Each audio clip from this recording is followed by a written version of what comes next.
Assalamualaikum warahmatullahi wabarakatuh. Salam sejahtera untuk kita semua. Tabi pun. Baik, bertemu lagi dengan Ustadz Aziz di sini. Baik, di sini Ustadz Aziz akan memberikan sedikit materi yang ada dalam kelas 9 yang bab 3 ya, yang berjudul Kedaulatan Negara Kesatuan Republik Indonesia. Baik, poin A ya. Hakikat dan teori kedaulatan. Kedaulatan merupakan suatu cita-cita yang ingin dicapai oleh setiap negara. Salah satu syarat berdirinya suatu negara adalah memiliki pemerintahan yang berdaulat. Nah, jadi apa sih itu kedaulatan? Jadi, kedaulatan berasal dari bahasa Arab yang artinya kekuasaan. Dengan begitu, kedaulatan berarti mempunyai kekuasaan. Kedaulatan adalah suatu kekuasaan tertinggi dalam suatu negara yang berlaku terhadap seluruh wilayah dan segenap rakyat dalam negara tersebut. Jadi itu ya pengertian dari kedaulatan yang mana berasal dari bahasa Arab. Selanjutnya,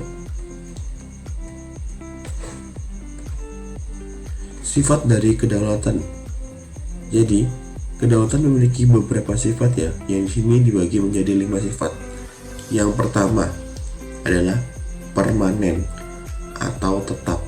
Artinya kedaulatan itu tetap ada selama negara itu berdiri.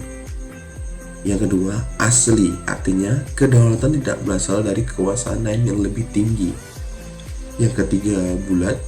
Artinya kedaulatan tidak dapat dibagi-bagi dan merupakan satu-satunya kekuasaan tertinggi dalam suatu negara. Keempat, tidak terbatas. Artinya kedaulatan tidak ada yang membatasi. Dan yang terakhir atau yang kelima adalah absolut. Artinya tidak ada kekuasaan lain yang lebih tinggi selain kedaulatan. Nah, jadi itu sifat dari kedaulatan ya. Selanjutnya ada yang namanya bentuk kedaulatan. Jadi kedaulatan itu memiliki beberapa bentuk ya, dibagi menjadi 2, yaitu kedaulatan ke dalam dan juga kedaulatan keluar. Kedaulatan ke dalam berarti bahwa suatu bangsa yang merdeka memiliki kekuasaan untuk menyusun dan mengatur organisasi pemerintahan sendiri menurut kehendak bangsanya sendiri. Itu yang kedaulatan ke dalam. Sedangkan kedaulatan keluar yaitu mempunyai kekuasaan untuk berhubungan dengan negara lain atau bekerjasama dengan negara lain tanpa terikat kekuasaan lain. Nah, itu 2 bentuk dari kedaulatan, yaitu kedaulatan ke dalam dan juga kedaulatan keluar. Selanjutnya, teori kedaulatan. Nah, dibagi menjadi 5 ya, teori kedaulatan. Yang pertama adalah teori kedaulatan Tuhan.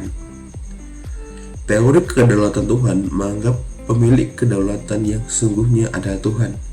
Teori ini meyakini lahirnya suatu negara hanya dapat terjadi bila dikehendaki oleh Tuhan. Negara yang menganut paham ini disebut teokrasi.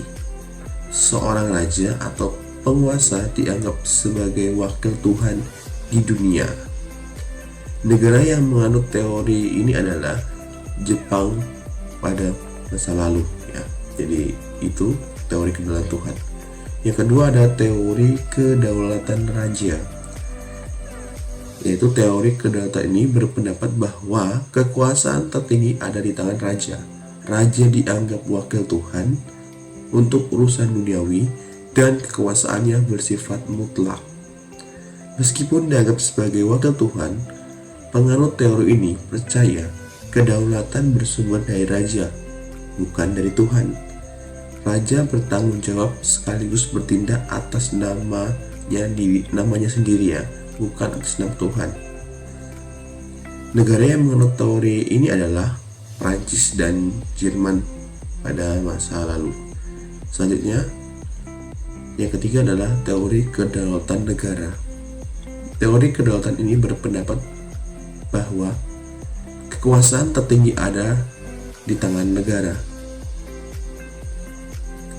Dalam wilayah suatu negara, hanya negara itulah yang berdaulat penuh.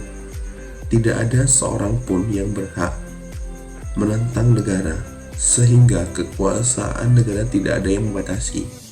Negara mempunyai kekuasaan yang tidak terbatas.